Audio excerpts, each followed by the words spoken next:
Morning everybody, it is time to leave Slovakia. So I've had a wonderful few days in the High Tatras and I'm now heading southwest, quite a biggie, about 280 miles, destination country number 10, which is Austria. So I've punched in Vienna into the sat-nav.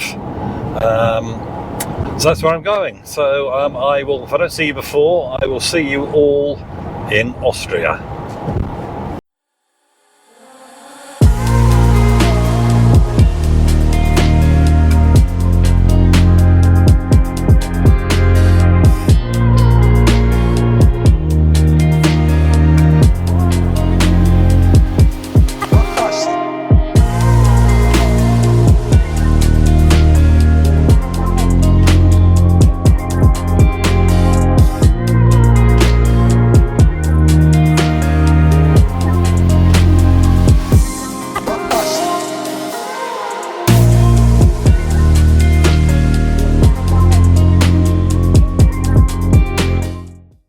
Right, good morning everybody, welcome to Vienna.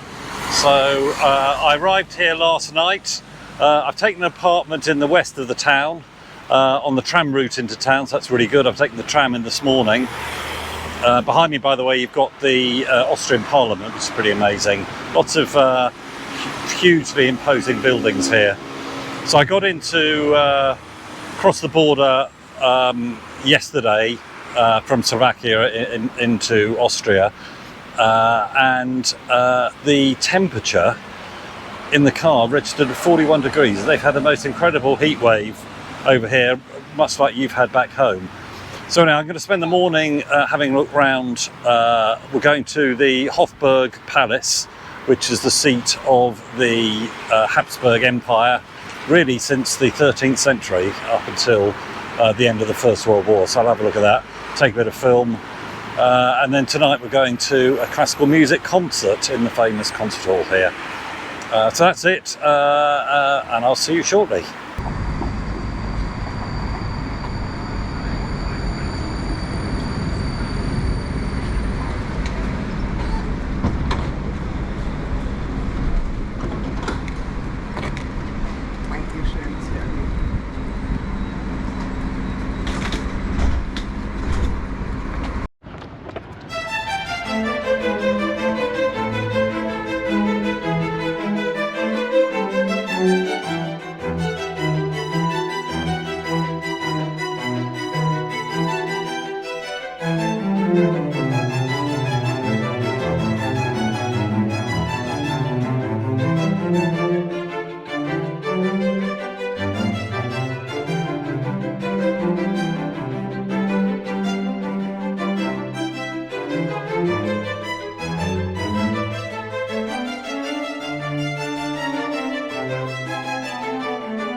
Right, before you're all grown, I'm afraid I brought you to another cemetery.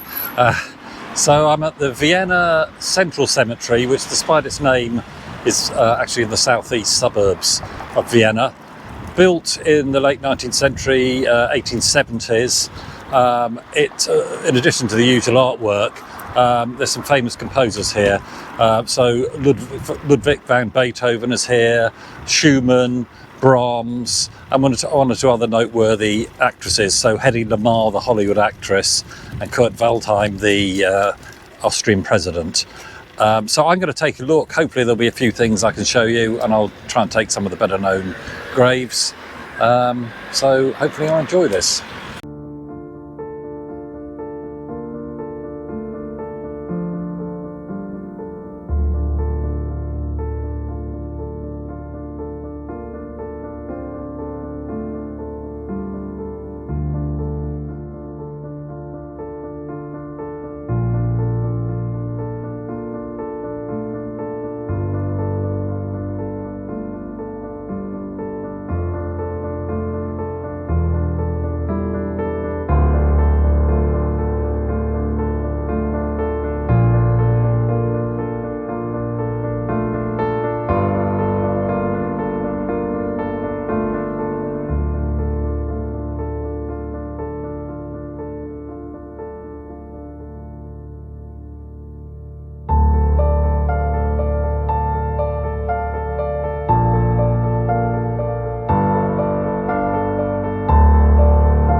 Morning everybody, you join me leaving Vienna. Where am I going? Well, I'm off to Saltzburg, to the west of the country, or further west, the land of the sound of music. So looking forward to that. If there's anything interesting on the way, I will film it.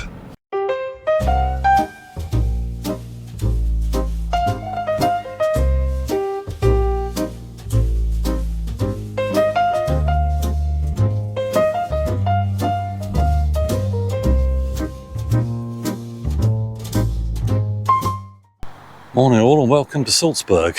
And I just wanted to give a shout out to where I'm staying. Hotel Brandstatter, which is behind me, just sweep round so you can see it a little bit, is an absolute gem. I mean, since I've left Slovakia, I've had to get used to the fact that things are 2 or 3 times the price. This is about a kilometre outside Salzburg. They give you a free bus pass to get in. I had dinner here last night, which was sensational.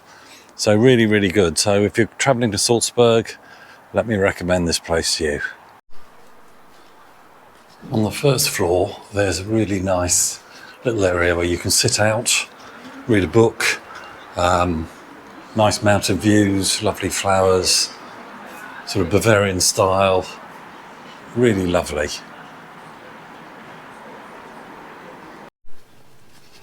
Also a lovely garden area. See the Bavarian style architecture at the back.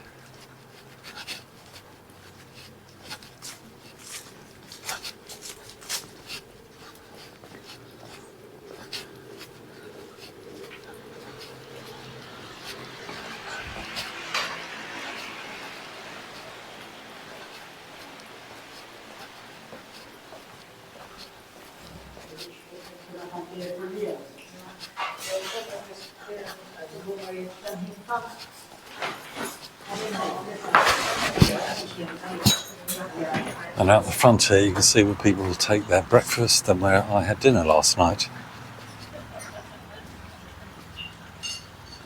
I'm now in the middle of Salzburg. Behind me we've got Mozart's original house, now a museum. So I'm going to sort of mosey on around, have a look and see what I can find, see if I can find the spirit of Sound of Music.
Morning everybody, and it is early in the morning. I'm still in Salzburg. Today is a bit of a special day. I am going on a day trip. Given the huge miles that I'm covering on this big trip of mine, I've tended not to go off piste too much. But today I've got a great opportunity. So I am going to visit Hitler's Eagle's Nest. For that I have to cross the border into Germany. You may remember, those that understand or know the history of the Second World War, that it was commissioned and built by Martin Bormann, one of Hitler's close aides, as a retreat for Hitler and Eva Braun, and also to bring dignitaries from around the world to entertain in. So that's what I'm going to do. I've got to get there early. Apparently you go in a bus most of the way up there, and then the Nazis built a lift shaft from a platform within the mountain up to the Eagle's Nest building itself, which is perched right on the top of a mountain. A lot of it has changed, obviously, but the building is still there. One of the key things I want to see is the main living dining area, where we've seen many photos of Hitler from archives, and the famous red marble fireplace donated by Mussolini during the war. Interestingly, actually, that fireplace has been fairly badly damaged by American soldiers just after the war, who took chippings off it as souvenirs. So anyway, that's where I am. I'm going to have a quick bite to eat and then hit the road, and you'll join me either at or on the way to Hitler's Eagle's Nest.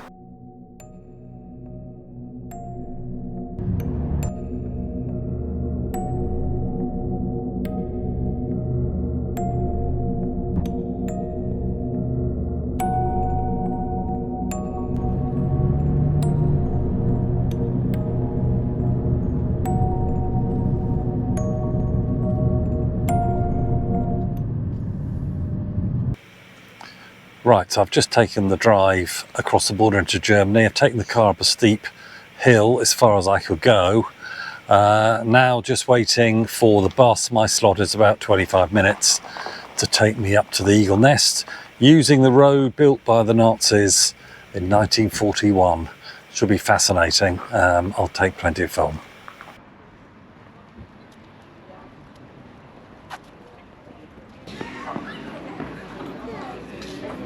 Of foreign dignitaries. The building was more frequently used by his National Socialist entourage at Saltzburg for rest and relaxation or for private celebrations. The Institute for Contemporary History exhibition at the Kirchsteinhaus provided details about the history of the Eagle's Nest.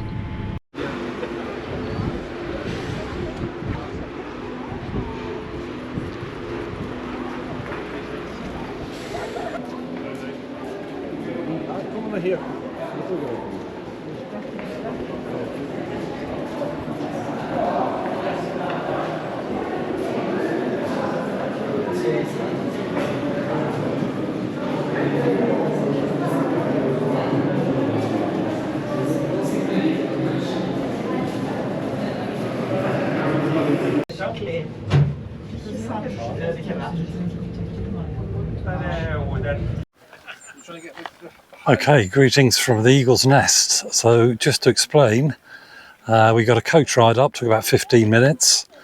Then we disembarked and went up a gold elevator. You saw some of it in the earlier shots I took. I'm just going to swing around so you can see something of what I can see. Quite extraordinary. This is shut in the winter, obviously, for snow reasons, but it's quite amazing. I'm now going to take a look inside the Eagle's Nest itself. So walking down now from the summit towards Eagle's Nest, just by way of a bit of background, interestingly, Hitler was not that keen on using it regularly. He used it, I think, for 14 ceremonial occasions. He found the air up here quite thin. Eva Braun, however, his long-time partner and ultimately his wife, came up here a lot, and weddings were held, and it was seen as a triumph of Nazi technology and achievement. And in fact, when you walk through that tunnel and you see the lift shaft cut directly through the mountain, it is pretty amazing as to how they did it. The narratives, of course, are slightly different for obvious reasons these days. But just look at that view, unbelievable. Without getting too arty-farty, nice view down to the lake through the pine trees. You can't come up here in the winter, obviously, for snow, but it must be amazing to see these snow-topped mountains. The structure from the outside looks fairly prosaic. If you didn't know its history, you'd think this was just a tea room, the way they're capitalising on teas, coffee and food. But that structure that you see is all original.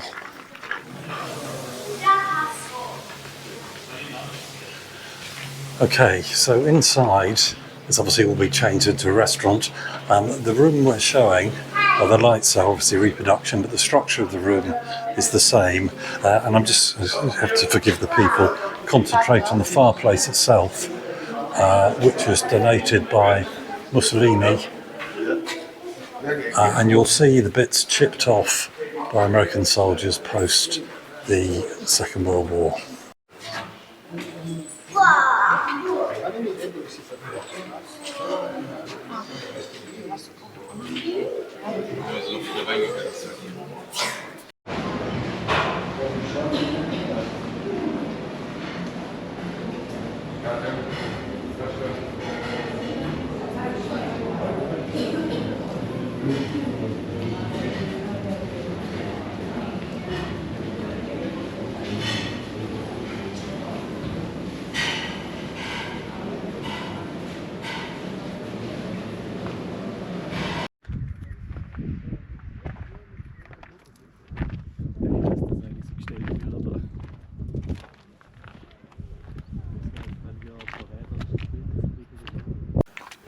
Hope you enjoyed this video. I'm going to end this one now.